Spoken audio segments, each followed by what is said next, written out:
Agora a Rádio Ceará News apresenta Prosa Cultural.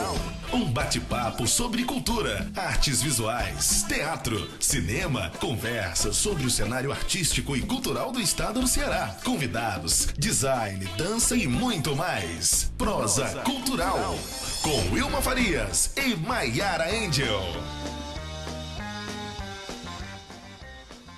Boa tarde, ouvintes e telespectadores da Rádio Ceará News. Estamos começando mais um Prosa Cultural.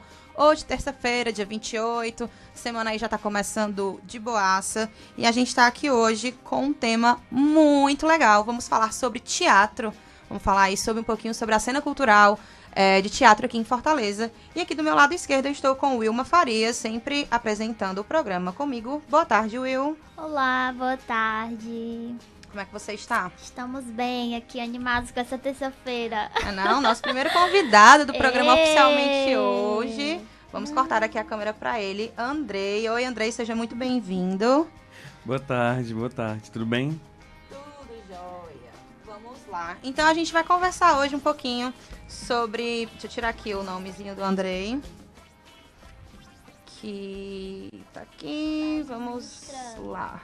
É muita coisa pra fazer tudo junto. É, tudo junto e misturado. Então, gente, a gente tá começando o Prosa Cultural dessa terça-feira. É um programa sobre a cultura local aqui de Fortaleza, né? E a gente conversa sempre sobre artes visuais, teatro, dança, cinema, fotografia, literatura, design e muitas outras linguagens. A gente tá no ar de segunda a quinta, às 17 horas. Você pode acompanhar a gente ao vivo pela página do Facebook. A gente está começando aí essa semana super ao vivaço. Estamos também no aplicativo. Você pode ir aí na Play Store e procurar Ceará News, Rádio Ceará News, Ceará com SI, e o nosso site também, www.cearanews.com.br. Você pode acompanhar o áudio aqui da nossa conversa, e se você se interessar em ver os vídeos, que a gente sempre tem muito material audiovisual aqui nos nossos programas, você pode conferir o nosso programa, porque ele fica disponível no Facebook e também no nosso canal do YouTube. Né? E hoje a gente vai conversar sobre teatro e sobre as novas formas de estar em cena, algo que vem crescendo entre as companhias de teatro contemporâneo. Estamos aqui hoje com o Andrei Bessa, como eu já apresentei para vocês. Ele é ator, dramaturgo, mestre em artes, coordenador do Laboratório de Criação na área do teatro do Porto Iracema das Artes, que é uma escola de formação e criação do Ceará, e membro da Inquieta CIA. Vocês já estão vendo que hoje o convidado é de peso, né? A gente começa aqui assim, botando os dois pés na porta. O homem é um faz tudo, né? É isso aí. Tudo bom, Andrei? Tudo bem. Seja Obrigado muito bem-vindo pelo mais convite. uma vez aqui. A gente vai começar hoje esse papo bem bacana. E as portas da Ceará News são sempre abertas para você. A Wilma vai começar com a nossa entrevista hoje. É isso aí. Eu queria dizer que é um prazer ter o Andrei aqui com a gente, né? Que é uma pessoa que eu admiro bastante. E aí, Andrei, hoje a gente vai conversar com o Andrei sobre os projetos dele e as formas não convencionais de fazer teatro, né? Que é uma característica bem marcante da Inquieta CIA, que é a companhia da qual ele é integrante. E a Inquieta CIA, ela é conhecida, Inquieta CIA, que eu já estou chamando assim, né? Mas normalmente é chamada de Inquieta Companhia, desculpa. É conhecida por valorizar criações colaborativas, realizar diálogos com outras áreas como as artes visuais, a dança e o audiovisual, e também por promover diversas ações formativas. A companhia, ela já passou por cidades como Crato, Juazeiro do Norte, Sobral e Guaramiranga, aqui no Ceará. Também foi por outros estados, na cidade de Garanhuns, em Pernambuco, Natal, Rio Grande do Norte, Curitiba e Ponta Grossa, no Paraná, Porto Alegre, no Rio Grande do Sul, São Paulo e Campinas, no estado de São Paulo, e Teresina, Piauí. Então já rodou, já rodou o Brasil aí bastante, né? E aí, Andrei, a gente queria saber qual é a história da companhia, quem é que faz parte do projeto. Conta mais esses detalhes. Eu sei que iniciou em 2006, né? Na verdade, assim, a Inquieta, cada um dos membros que viesse aqui ia apresentar de um jeito diferente. Sim. Eu acho que isso é uma das coisas mais bonitas. Sim. Porque cada um vai entrando e vai adentrando esse mundo da sua maneira e no seu tempo. A Inquieta começa com um grupo de teatro ainda na graduação do IFCE, na época era Cefet, e chamava-se Grupo 3x4 de Teatro. Na época era o Gil Gifone, Silvério Pereira, Jaqueline Peixoto Rodrigues. Sim. E entrou a Micaele Alves. E com o tempo, o grupo foi se reorganizando, se reestruturando até que virou Inquieta Companhia de Teatros. Sim. A princípio com o espetáculo Metrópole.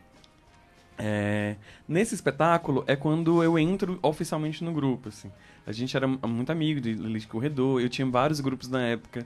Essa coisa de... Eu acho que uma característica que a gente tem no teatro de Fortaleza é que os artistas, eles não são muito monogâmicos. Eles fazem parte de... Não. De várias... Gosta de circular por aí, né? O pessoal gosta de circular, fazer parcerias, trocar, né? Ninguém tá tão interessado mais, eu acho que hoje em dia, né, de alguma forma, em fazer só uma coisa de um único jeito.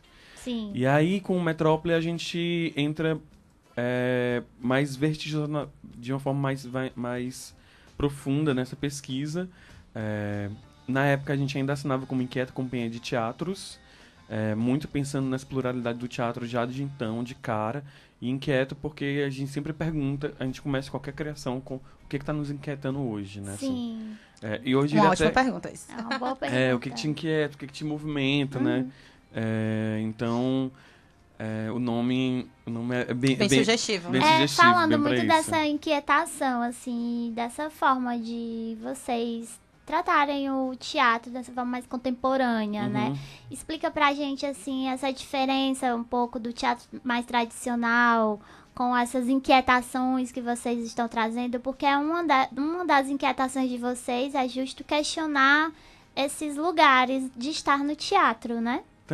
Tanto que quando ele entra com esse nome, Inquieta Companhia de Teatros, na época, já era no plural. Era o grande, né, assim, o grande ponto. O nome do grupo, ele já pressupõe que tem uma pluralidade, assim. E cada trabalho, ele realmente acontece, ele traz para si um novo conceito do que é teatro para aquele trabalho. Sim. Então, assim, um teatro mais tradicional, eu posso pensar tanto num palco italiano, com coxia, com cortina, né? O que normalmente a gente fala a palavra teatro, a primeira imagem que te vem é um espetáculo num grande palco, a plateia sentada frontalmente para esse palco, né? E tem aquela subidinha, né, que já diz muita coisa. Que separa, né? Tem exatamente. fosso, às vezes, um teatro mais tradicional tem realmente o fosso, Sim. que é, de fato, um espaço...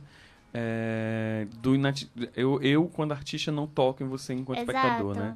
Tem essa separação. Ainda que o teatro tenha nascido dentro de feiras e festas, Sim. e seja um grande ritual, né? Sim. E era na rua, enfim, tinha toda outra coisa. A imagem de teatro tradicional a gente tem associada a esse edifício do teatro, né? Exatamente. O espaço do teatro. Essa coisa bem clássica, né? Né? E assim, o quanto que a gente talvez não esteja mais fazendo um pouco por aí, né? Assim, a arte contemporânea, de uma forma geral, ela está muito interessada em estar dialogando com o espectador em outros pontos, em outras trocas sensíveis. Está questionando esses lugares Exatamente. que são estabelecidos, e a gente vem e fica tentando fazer esse tipo de ruptura, né? E acho que no teatro, que a Inquietacia traz muito pra gente, é pensar esses lugares, né? Porque as peças de vocês encenam, vocês não estão num palco, né? Vocês não estão no alto. Sim. O palco é dado de uma outra... O palco, ele é uma outra forma, né? Ele é o chão. Né? Tipo, às vezes são círculos. O Metrópole, por exemplo, que é esse primeiro espetáculo Fala pra gente, vai introduzindo aí sobre os espetáculos. Essa troca entre o grupo, né? Essa curva do grupo que o grupo faz. É um espetáculo que ele fala sobre esse desejo de fazer teatro, a dramaturgia do Rafael Barbosa. Tem personagem, tem uma história. São dois irmãos que se reencontram. Exato. Eu digo isso porque tem espetáculos que a gente nem isso tem, né? Mas a gente ainda parte de uma dramaturgia escrita, de um diálogo. Sim. Mas quando a gente estava ensaiando o espetáculo, nós estávamos na sala de dança do Teatro Alencar e a gente olhou assim e pensou, gente, esse espetáculo fala de teatro e que fala sobre fazer teatro, ele tem que acontecer no espaço onde os artistas fazem o teatro. E aí a gente está falando de uma sala de ensaio e não necessariamente em cima de um palco. Sim. E aí o espetáculo ele estreia e até hoje quando ele se apresenta, ele só se apresenta em salas de ensaio. Então ele precisa de uma parede com espelhos para o espetáculo acontecer. O espectador ele entra dentro do espaço que seria restrito aos artistas, né? E ele fica disposto nessa encenação, nessa sala, vivenciando essa história, enfim, também de frente ao espelho. Então, esse reflexo, esse jogo de luz, esse jogo de perspectiva, porque você pode acompanhar. O ator às vezes está do teu lado, mas você está olhando pelo espelho e você olha para lá e o som vindo daqui. Enfim, tem toda uma questão da encenação mesmo, onde ela joga essa questão do teatro já de cara. Assim. Desloca completamente, né? Logo, assim, porque com essa questão dos espelhos, o espectador, ele sai total do lugar do espectador. Ele já está também inserido nessa cena, né? Porque assim, quando a gente vai para salas alternativas, é muito comum que você, espectador, assista o outro espectador, né? Então o espetáculo deixa de ser só os atores e você passa um pouco a ver as reações do público. No Metrópole isso vai ao extremo porque você passa a se ver o tempo inteiro. Sim. Então você está se assistindo. E é muito legal porque isso foi em 2011, 2012. E essa cultura do selfie ainda não estava tão estabelecida, Como sabe? agora. Como agora. E aí, quando a gente refaz o espetáculo hoje, eu acho que as pessoas são mais acostumadas a ter a sua própria imagem sendo projetada em outros espaços, assim. Mas, ao mesmo tempo, enquanto você se vê, todos estão te vendo. E isso tá ali de cara o tempo todo, enfim. E eu acho que essa peça, ela poderia até voltar hoje com essa febre das selfies, porque seria muito interessante, porque eu acho que todo mundo ia querer ficar fazendo selfie no meio da peça. A gente ia proibir, mas... Mas aí ia ter essa atenção, né? Tipo, é mais uma atenção aí pra se trazer, pra pensar esses lugares, né? Tem mesmo. Só mais... no elenco de Metrópole, né? São os atores Silvério Pereira e o Gil Gifone, né? Isso. E o Gil é o diretor da peça e o Silvério Pereira, né? Que é um dos nossos atores que estão aí em projeção nacional, participando super em alta na mídia agora. super em alta na mídia, participando de novelas da Globo, né? E aí... seguimos. Fala um pouquinho pra gente da peça Esconderijo dos Gigantes, que foi... Direção do Andrei, né? Direção sua, e que foi a primeira peça da Companhia para Crianças, é isso? Isso, foi a primeira peça dessa Companhia para Crianças. Não é o meu primeiro espetáculo como diretor de espetáculos infantis. Eu já tinha participado de vários outros grupos. Quando eu falei que os artistas de Fortaleza não são monogâmicos, eu tava falando principalmente de mim. De quantos grupos tu já participou? Conta aí. Eu contei mais de 9 já. Mas... e que eu fundei com esses propriedade, grupos. né? Tava falando. Eu fundei esses grupos, assim. Porque, enfim, a gente podia depois entrar numa discussão sobre isso, mas acho que, voltando aqui pro Esconderijo Gigante, foi muito legal porque a gente ainda estava se estabelecendo enquanto grupo, né? O Metrópole, ele faz essa curva dentro da trajetória do grupo. E os meninos, o Gil e a André, que estão no elenco do Esconderijo Gigante, eles estavam ensaiando, querendo montar um espetáculo infantil. Eles nunca tinham montado um espetáculo infantil. E aí eles viram a necessidade de ter um diretor e me chamaram, assim. Sim. Não era uma coisa de, por que nós temos o grupo, todo mundo tem que trabalhar junto o tempo inteiro. Tem uma certa filosofia de coletivo, talvez, Sim. assim. Né? Tem as questões que vão acontecendo. E é o meu primeiro espetáculo que ele surge de um título. O Esconderijo Gigantes foi a primeira coisa que apareceu. O título Esconderijo dos Gigantes. E aí toda a história, toda a narrativa. E aí esse espetáculo tem também narrativa, tem também personagem. Tem construção de personagem até mais do que o Metrópole. Porque o Metrópole, por mais que tivesse um personagem, não tinha... Sim, era o Silvério fazendo, né? era o Gil fazendo. A gente tem fotos aqui. Do Esconderijo? Do Esconderijo e também do Metrópole. Tá. Aí seria legal a gente mostrar. Vamos lá, vamos começar pelo Metrópole, né? Que foi comentar. Pronto, essa é uma cena do sonho que o Silvério faz. E esse, por exemplo, essa luz, ela não tá vindo direta, né? É uma luz de lanterna, porque a sala não tem vara, não tem refletor de iluminação, nós não utilizamos esse material. A gente usa só a luz da sala, a luz tradicional da sala. Só para lembrar quem tá só escutando a gente, né, que a gente tá aí ao vivo na web rádio, no cearanews.com.br, vocês podem dar uma olhada nesse material audiovisual que a gente sempre traz aqui nos programas, acessando o nosso Facebook ou o nosso canal no YouTube, que é o Rádio Ceará News. Perfeito. Agora eu tenho que falar pra quem não tá vendo também, né? A gente tenta sempre descrever um pouquinho. Fazendo a descrição da imagem, né? A gente vê um ator, ele tá dentro de uma sala de ensaio, você vê ao fundo da sala uma barra, porque é uma sala de dança, então tem uma barra de fazer aula de balé, e essa luz, ele é iluminada apenas por um foco, e esse foco, ele é um reflexo no espelho. Então a luz o que a gente faz de luz, além da luz tradicional da sala, de teto. Então, a lanterna tá no espelho e o espelho joga pro ator. Nossa, que genial. E essa Agora luz, eu entendi. e essa luz, ela se movimenta, assim. Tem alguns momentos que a luz da sala se apaga e a gente faz a luz toda por lanternas, porque são salas pequenas. A gente apresenta para 60 pessoas, 80, dependendo do tamanho da sala. Aí tem a segunda foto aqui também do Metrópole. Eles têm aí o já é do Silvério, momento final aí, já... Eu acho essa foto muito forte, a imagem dela. Essa é a última cena, é um momento muito tenso, assim, na história. Assim. Contextualiza Qual assim, sem dar spoiler, vai. Não, mas assim, o personagem que o Silvério faz, o Caetano, ele é um ator de teatro que teve que largar a profissão para vender bolos.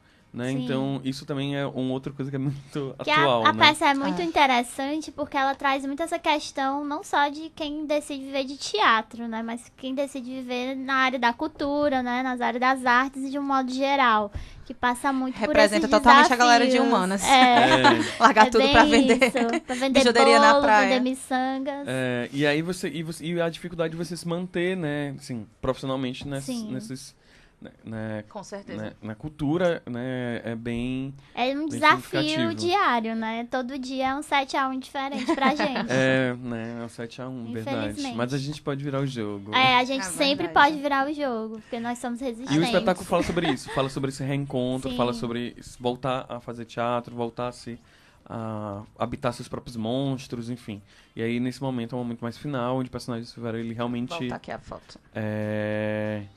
Se vê diante disso, né, assim. E é como a Yumi tá falando, assim.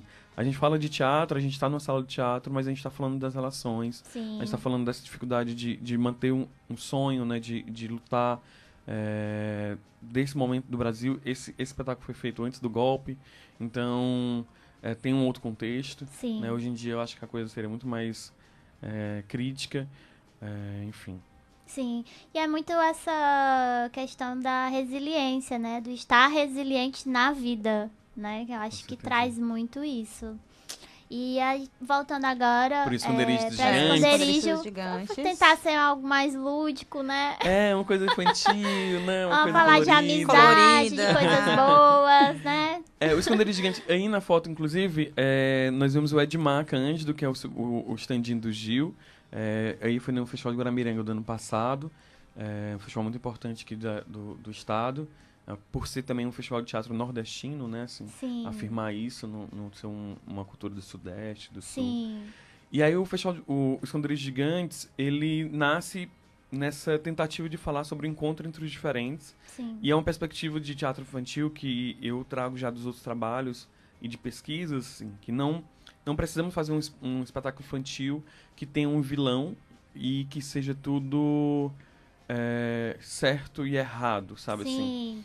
Assim? Trabalhar nessa questão da dualidade, moral, né? Assim. Sim. Então, assim, nós somos acostumados, primeira vez, espetáculos infantis normalmente voltar para meninas, né? São princesas, Sim, aquelas princesas da Disney, enfim, coisas, Sim. adaptações de Hollywood, adaptações de coisas, né? Ou você tem ainda algumas histórias ali brasileiras, mas um pouco mais antigas. E, em vez de regra, ele sempre tem o vilão que vai ser modificado pelo bonzinho, e você consegue identificar com muita clareza quem é bom, quem é ruim, quem é certo, quem é errado. Então, fugindo um pouco dessa perspectiva, os personagens eles não têm um dilema moral no sentido de... Eu sou a Hanabi, que é a personagem da Andrea, Sim. e você é o Bonjongo, e você tá errado, e você tá certo. Cada um carrega sua história. E é no encontro dessas histórias... Eu acho que é interessante isso a gente colocar também, porque o certo e errado, ele tá dentro de cada um, né? Ninguém é totalmente bom, ninguém é totalmente ruim, ninguém faz tudo todo o tempo certo, ninguém faz tudo todo o tempo errado, Sim. né? E nas nuances do dia a dia, a gente tem que começar a dar valor para isso. E são poucos os espetáculos, poucas as, todas as linguagens, né? Tipo, música, Cinema teatro, TV, também. cinema, enfim... que conseguem... acho que a gente está virando esse papel agora, né? De ver as pessoas com esse olhar 360 e não, nossa, é um vilão, é uma mocinha, é isso, é aquilo. Tipo, esses rótulos que a gente vem taxando aí já de muito tempo. E eu acho que achei muito interessante e saldo isso, porque eu acho que é uma coisa que cada vez mais a gente tem que ir dando força, né, para as pessoas pararem com essa coisa de estereótipo mesmo e se entenderem como pessoas múltiplas, de múltiplos sentimentos, de múltiplas vertentes. Exatamente, né? É quebrar essa ideia de se colocar e colocar o outro em caixas, né? Tipo, que a gente tem muito essa e a arte tem essa missão, vamos esse dizer lugar. assim, né? De remexer, né? E quando você está fazendo um Exatamente. espetáculo que é voltado para os pequenos, então... Exatamente. É mais ainda, né? É um espetáculo que também é formação, também é formativo, total. né? É formativo de uma maneira temática, né? Como a gente está falando, mas também uma formação estética. Exatamente. Então, assim, a gente vai Uma fazer... formação moral, né? então você está ali jogando com que forças, né? Operando ali naquele trabalho. Então, no final das contas, Esconderijo de Gigantes é o encontro de dois seres de cultura diferentes. Também fala tem várias camadas na história. Porque o personagem do Bonjongo, né? Ele é um personagem que é um refugiado, de alguma maneira. A gente está ali falando de uma maneira lúdica, mas ele é um refugiado de um país que não tem mais água. E ele passou a andar e conhece o mundo inteiro. E um tema bem atual, né? Que a gente está vivendo muito ultimamente. Vou colocar aqui a segunda foto também. E a outra personagem, que é a Hanabi, ela já é de uma cultura que nunca saiu ser uma cultura intacta, né? Assim, nunca teve contato com o diferente. E ela foi educada moralmente pela família, pela sociedade, a não sair e sempre crescer. Então ela tá querendo ser gigante. E ele é um gigante, mas ele tá querendo andar e chegar em outros lugares. Então é como que você, nessa descoberta com o outro, que você vai dando outras camadas. Que é muito mágico, né? Essa coisa de você conhecer o outro, né? E se fazendo junto com ele, né? Que eu acho que esses dois personagens trazem um pouco disso pra gente, né? Tipo, dessa relação forte do encontro, né? Exatamente. E é muito Eu posso dar uma massa. notícia de primeira mão, eu Olha acho, aí. não sei. Diga. É que o Esconderijo Gigante ele tá em desenvolvimento para virar um longa de animação. Que incrível! Legal. A gente vai conversar sobre isso daqui a uns 3 anos, 4 anos, porque demora, né? Sim. Mas tá sendo realizado com a direção da Bárbara Cabeça, enfim. Gente, que Que lindo, bacana, porque né? assim, vou mostrar umas fotos, porque eu acho muito lindo o figurino dessa peça. O figurino da André, ele foi literalmente costurado no corpo É o Esconderijo dela. Gigante, né? Esconderijo Gigante. Daqui. Essa é a Andréa, né? É a Pra Andréa quem não Pires, o Edmar conhece. Cândido. E também tem uma questão circense, né? Sim. O Edmar vem do circo, ele carrega isso mais ainda pro espetáculo, quando ele tá fazendo. O único cenário que nós temos o próprio figurino vai se desmontando, e também temos a estrutura de bambu que vai ser construída e reutilizada e vai ganhar outros significados assim, ao longo da Sim, eu acho muito história. lindo esse figurino. A iluminação também tá Obrigada. incrível. Obrigada, né? Direção de Andrei Bessa. Andrei, conta só pra gente, por quanto tempo teve a temporada Esconderijo dos Gigantes? Esconderijo Gigante estreou em 2015. Desde então a gente não parou de se apresentar, assim. A gente tem circulado nacionalmente com trabalho também. E aqui em Fortaleza, inclusive, você estava me perguntando antes, né? Quando é que podia ver de novo sim. e tal. A gente tá sem data porque a gente meio que já fez todos os teatros, assim. Mas repete, né? Sempre aí, tem gente pra ir. A gente tá repetindo e tal, e aí Fortaleza hoje tem poucos espaços Sim. e muitos grupos e muitos espetáculos. Então a gente vai fazer de novo esse ano ainda, mas a gente ainda tá sem data. Mas vamos esperar aí Esconderijo dos Gigantes ainda para 2018. Sim. Vai dar certo.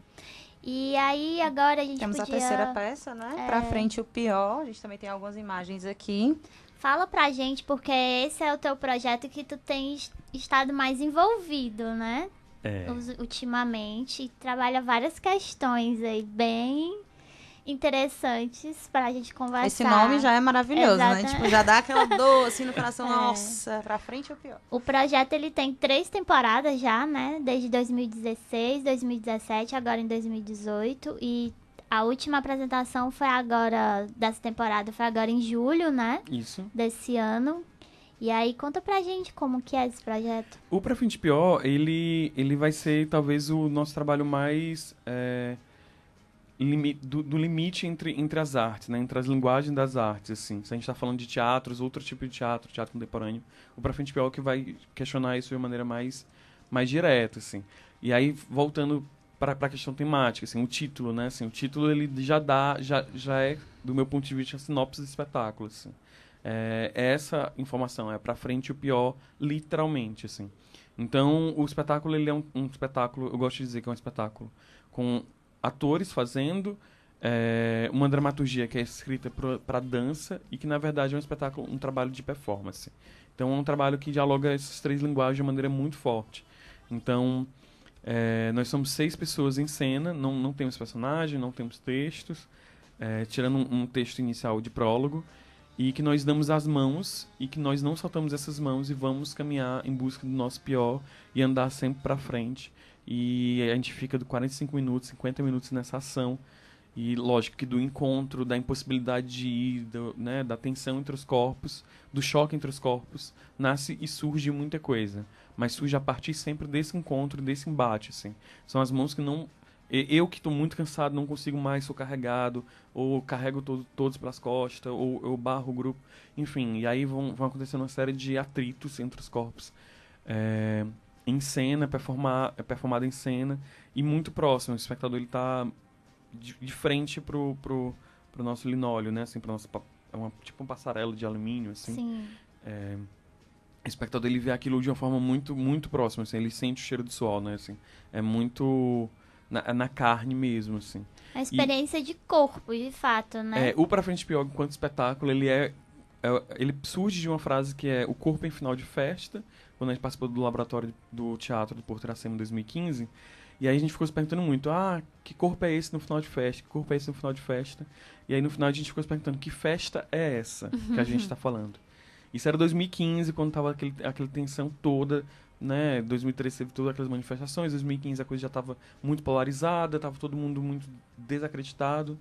E a gente começou a se perguntar que festa era essa, e a gente pensou, não, a festa é a esperança. Então é o fim da esperança. O que a gente vai fazer com o fim da esperança, né? Esperança no sentido mais de quem tá ali, não, ainda vai dar certo, calma, vai dar certo. Se não deu certo é porque não chegou no final, né? Aquelas coisas bem... Sim. E que às vezes esse tipo de pensamento nos impossibilita de fazer algo. Então, Congela assim, a gente, né? congela a Esperando gente. pelo que vai acontecer de bom e às vezes não E aí a gente vai na sociologia, na filosofia, vai ver de Castro, Helena Brum, que eles têm um conceito chamado pessimismo alegre, assim. É um pessimismo? É um pessimismo. Você vê Pra Frente Pior, um nome chato, triste, muita gente fala pra gente, a gente tem esse nome... pessimismo, né? Tipo, que pessimismo é esse aí? Mas assim, a gente tem esse nome pichado na cidade em vários lugares, Pra Frente Pior, e as pessoas vêm quando comentam, mas não é um pessimismo de vou abandonar tudo porque não vai dar certo. Não vai dar certo. Eu sei que não vai dar certo. E por isso eu preciso fazer alguma coisa. Sim. É por saber que não vai dar certo que eu preciso agir. A consciência Precisa mesmo, fazer né? esse movimento, né? E até essa relação de união dos corpos que vocês trabalham o tempo inteiro durante os 45 minutos, né?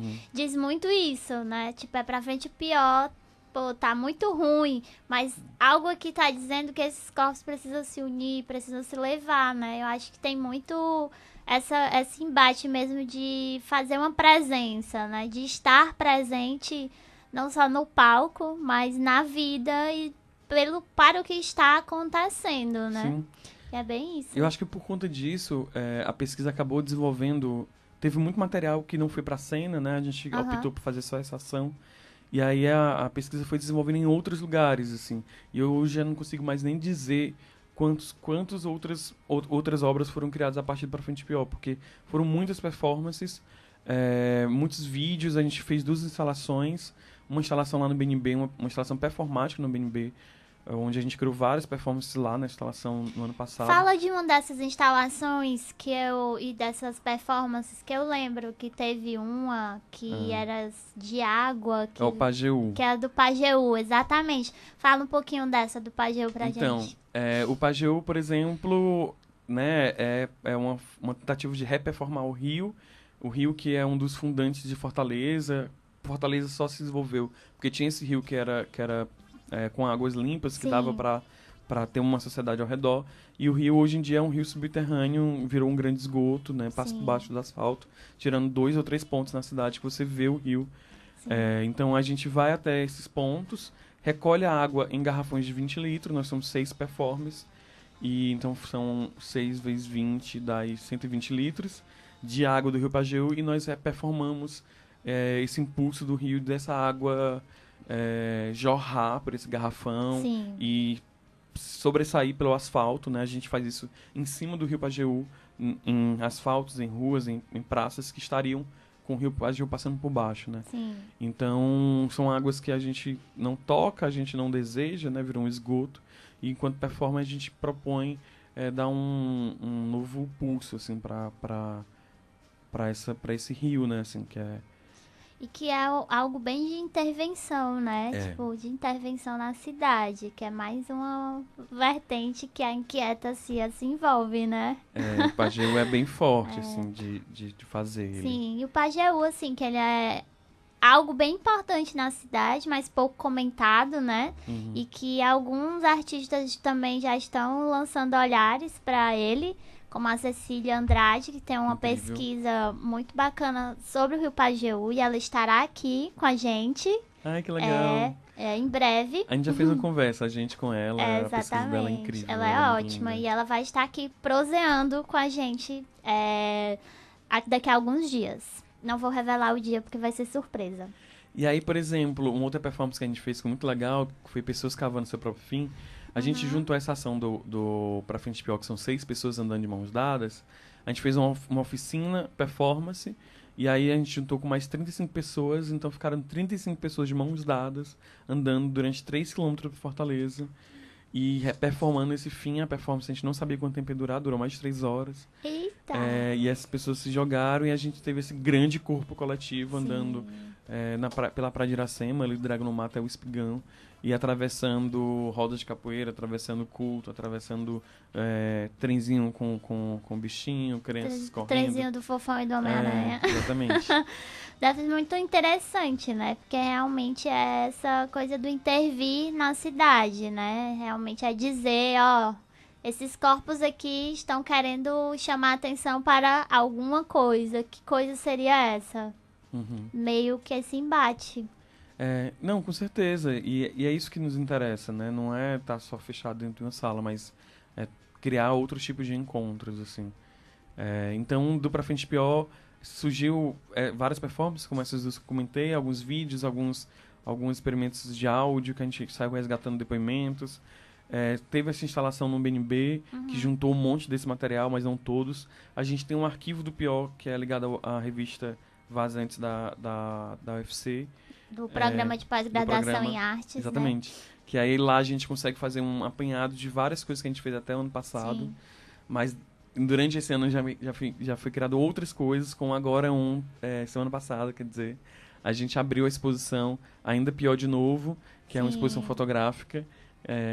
E aí é um convite para 3 fotógrafos de Fortaleza para repensar a nossa obra a partir de suas questões.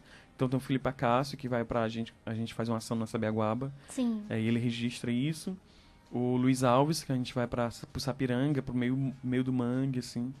E o Igor Cavalcante, que já faz um experimento mais estético, mais da imagem mesmo, de como a imagem se forma, mas também a partir do nosso trabalho, assim, das nossas experiências juntos.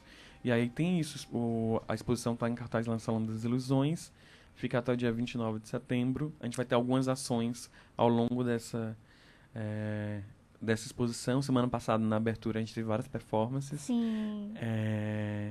E tem mais coisas aí pra... Ah, que massa. Isso é muito legal, né? De pensar todos esses diálogos que vocês vão criando com outras linguagens, né? E aí contar um pouco mais, assim, de como que eles se dão, de como que vocês realmente decidiram conversar, né? Ter essas conversas com outras linguagens, como as artes visuais, né? O audiovisual, que é algo forte. A dança também, acho que é muito forte na Inquieta. Eu quero falar só Inquieta-se. Pode falar. O que é muito forte na Inquieta-se é essa questão do corpo, né? Então é muito presente a performance, né? A performance é algo muito forte em vocês. Então, fala mais pra gente como que vocês dialogam com isso. Vocês também fizeram uma participação no Configura, né? Que também Sim. é uma outra relação, né? Com o desenho. Configura, que é um projeto que tem da Flávia Rodrigues e do Daniel Chachinet, que acontece no Porto Iracema das Artes, que é de desenho de modelo vivo, né? Então, ele é um projeto quinzenal e acontece... Todos os encontros têm um modelo diferente. E aí, vocês vieram também com uma proposta diferente, né? Foi. Esse é mais um desses encontros e desdobramentos a partir do Pra Frente Pior. O Pra Frente Pior ele surge dessa iniciativa que é um corpo em final de festa. E desse corpo em final de festa a gente chegou no Corpo que Não Aguenta Mais, do Lapujá. E é por isso que eu acho que o corpo ele é uma forma tão assim, o nosso material de trabalho é o nosso próprio corpo, né? E a gente vai tentar ir ao extremo disso. E esse diálogo com as linguagens, eu acho que cada artista da Inquieta também responderia essa pergunta de uma maneira diferente, assim. Cada um traz uma relação diferente com cada linguagem, né? É isso que eu ia falar, porque comigo, Andrei Bessa, especificamente, e quando penso em criar alguma obra, eu não penso necessariamente como que essa obra vai se dar, assim. Isso vai ser um espetáculo de teatro, isso vai ser um texto, isso vai ser um conto, isso vai ser poesia, isso vai ser... Música não, porque eu não tenho talento, mas eu ouço muito. Isso vai virar imagem, já trabalhei muito com fotografias autorais, né, enfim. Então, as coisas, eu vou deixando as coisas irem acontecendo, assim. Eu digo isso do ponto de vista porque o Gil, por exemplo, ele já defenderia o teatro de uma maneira que o teatro é múltiplo e que tudo isso pode ser teatro, enfim, tem um outro argumento, outro ponto de vista. E aí o diálogo com as linguagens carrega um pouco da experiência pessoal da gente, lógico, né, porque o grupo somos nós, é do encontro dessas 6 pessoas hoje. E também sobre esse desejo de não ficar fechado apenas nessas questões com um único ponto de vista, assim, né? Assim, só esse espetáculo, é só essa ação, como que a gente pode promover outros encontros? Então, o Configura, por exemplo, é uma experiência muito, muito interessante, muito rica, onde os meninos, o modelo vivo, ele fica parado 5 minutos, 10 minutos, né? E você, ou então 1 minuto, uma pose mais rápida, você, enquanto artista que fica desenhando, você sabe o tempo que aquilo vai durar, é apenas uma única pessoa, né, ou 2 no máximo, mas fazendo uma pose. E aí a gente foi propor fazer o Configura para os meninos, fazer uma edição especial, e a gente falou, olha, a gente só não quer ficar pousando, assim, a gente quer criar um dispositivo, a gente quer criar um jogo entre quem está desenhando e quem está performando. Então o que a gente definiu foi que qualquer pessoa das pessoas que estavam desenhando, ela podia, ela não dizia, ela tinha uma ação que ela fazia, e essa ação liberava a gente para andar, e a mesma ação parava a gente. Então, quem começava a desenhar não sabia quanto tempo ia durar. Então, assim, o desespero de desenhar, porque aquela pose estava incrível, mas... Você não sabia o quanto que ia estar... E aí uma outra pessoa tava com muita pena da gente, porque a gente tava numa posição, assim, muito distorcida e pisando na cara um do outro. Sim. E aí ia lá e imediatamente já tocava para poder andar, mas a outra pessoa queria desenhar. Então a gente fez com que, né, foi até um pouco não tão pensado, assim, de uma maneira lógica, mas o encontro deu isso, que foi as pessoas se sentiam responsáveis pela ação. Elas compraram, elas se sentiram convocadas, elas estavam ali desenhando, mas não era de uma maneira... apática eu tô aqui de boa, né? sentado, tranquilo na minha cadeira, e você tá aí nu na minha frente e tal. Então, e também tem isso, outra questão que para a gente é o corpo, né, que você tava falando, sim, mas o corpo, diversos tipos de corpos, e o corpo muito para além da nudez e de qualquer outro aspecto que no ano passado a arte, por exemplo, foi atacada, né, de uma maneira muito forte nesse aspecto. Sim. É uma das coisas que faz com que o Pra Frente Pior não circule tanto quanto poderia, porque muitos lugares eles não compram essa coisa do corpo nu. Um dos artistas ele tá nu, né, no trabalho. E isso é sempre um embate, mas esse embate precisa ser refeito porque é uma questão, né, assim, como que a gente censura. É uma questão que a gente tá cada vez mais vivendo isso, né? A todo momento surgem aí muitas polêmicas envolvendo a questão de nudez, né? Em pleno século XXI, ano de 2018. Ainda, né? Ainda a gente tem que lidar com essas questões essa semana. Não sei qual foi o dia, mas compartilharam um vídeo de uma mulher que foi a uma exposição e tinha um corpos nu. E a mulher saiu chorando, desesperada. Ai, gente. Tipo, se sentindo completamente ultrajada, né? E assim, pensar esse lugar mesmo da arte de estar colocando essas questões em pauta e de realmente estar fazendo e dizer, não, peraí, desse modo aqui, vamos aqui contestar, né? Vamos aqui questionar, vamos aqui trazer esse outro olhar, essas outras experiências, né? Que eu acho que é meio isso também, esse fazer artístico. E no teatro, a presença, essa relação com o corpo, assim como na dança, é algo que é muito forte. Então não tem como a gente fugir, escapar dessa relação, né? De estar trazendo o corpo para a cena. Não tem. Ainda não inventaram, né, esse teatro. Não. Mas só para dar uma informação para quem, se tiver alguém de Brasília aí ouvindo, a gente se apresenta agora dia 30 e 31 no Cena Contemporânea, Festival Internacional de Brasília. Então, também já é mais um outro público aí que pode conferir a obra. Quem tiver amigos em Brasília ainda dá tempo dá uma dica aí. Dá a dica aí. De convidar. Depois de amanhã tem apresentação. Que massa. Vai ser bom, vai dar bom. É isso aí. Vamos colocar as fotos do Pra Frente o Pior, que a gente verdade. não colocou. A gente acabou conversando. A gente falou de corpo e não... Ó, aqui uma das fotos. Explica pra gente essa cena, pode ser? Na verdade, o espetáculo todo é uma grande cena. Como, né, nós 6 estamos de mãos dadas. Às vezes parece, não dá pra ver, mas a Andrea tá aí. Porque sempre fica esse grande corpo amorfo e pulsando, assim. E a gente fica nessa perspectiva de caminhar em frente, adiante, com esse trabalho. Né? E estar junto, vivendo junto, sem largar as mãos. Então, por exemplo, nesse outro momento, o Galvino tá pendurado nas minhas costas e todo mundo tentando ajudar ali para ele não cair. Mas a gente faz tudo isso e todas as outras ações, todos os outros atritos, sem soltar as mãos, assim. Então, essa... Ao mesmo tempo que é algo... O espetáculo todo, vocês estão sempre de mãos dadas. Inteiro. Mãos dadas. Que legal. Inteiro. Então, assim, o que poderia ser lido como uma grande ciranda, na verdade, é um grande impulsionamento. Assim, o fato de não poder usar as mãos, né, causa uma série de ações e atritos, e um corpo que quer ir para um lado e o outro quer ir para o outro, e como que acontece esse diálogo? Porque eu não posso falar pra ti, vamos pra direita, vamos pra esquerda. O corpo que tem que falar. É desse encontro, dessa possibilidade. E eu tô querendo correr, a outra pessoa não deixa. Então tem... É um embate, né? E traz uma coisa muito legal. Cada espetáculo é único. Porque você não tem como roteirizar. Gente, são 6 pessoas. Todas de mãozinhas dadas e, tipo, juntos e indo pra um lado. Então, não tem como você, tipo... Você não tem nem como, na hora, dizer o que é que você quer fazer. Imagina você colocar um roteiro nisso. Então, traz essa questão única de cada espetáculo. É uma coisa diferente. Isso é muito legal. E lidar com o imprevisto, né? Que também desloca essa questão do teatro, né? Tipo, de você lidar com o que... Ninguém vai saber o que vai acontecer. A gente sabe que é pra frente pior... E que são pessoas andando de mãos dadas. Mas o que vai acontecer a partir dali é outra história. Então, todo mundo pode ir sempre. Pode. Todas as apresentações dá pra ir, porque é realmente, de fato, muito diferente. Único. E é mesmo, assim.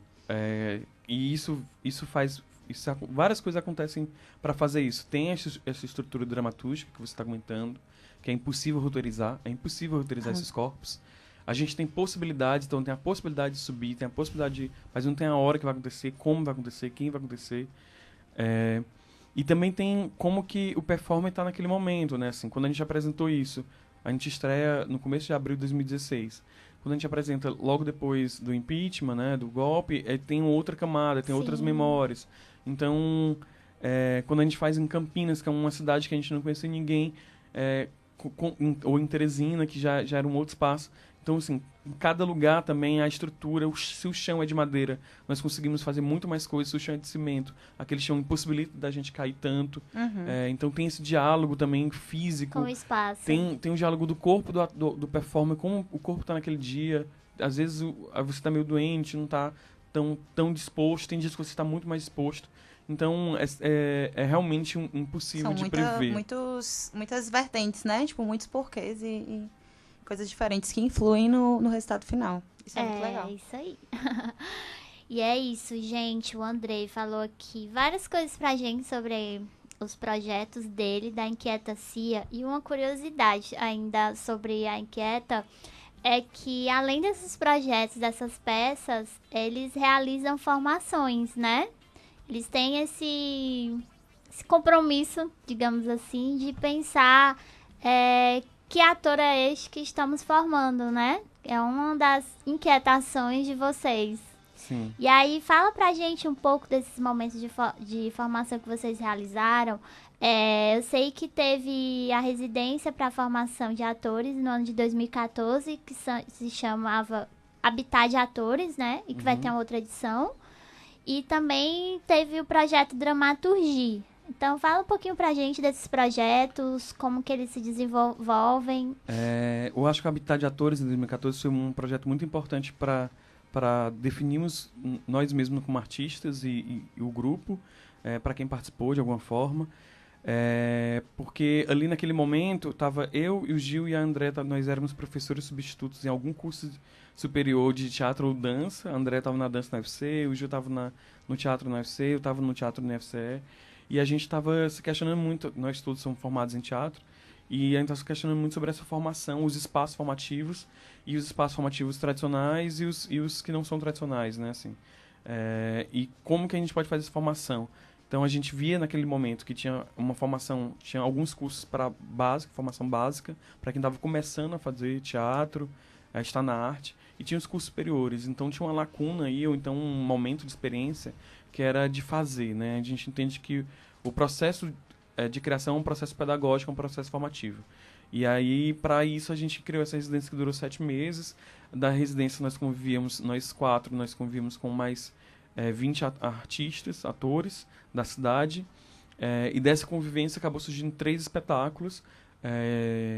A princípio, a proposta não era que tivesse a necessidade de virar uma obra, e acabou virando 3. E cada uma também numa vertente diferente de teatro. Então teve o Entre, que foi uma direção minha, processo altamente colaborativo, com salas alternativas.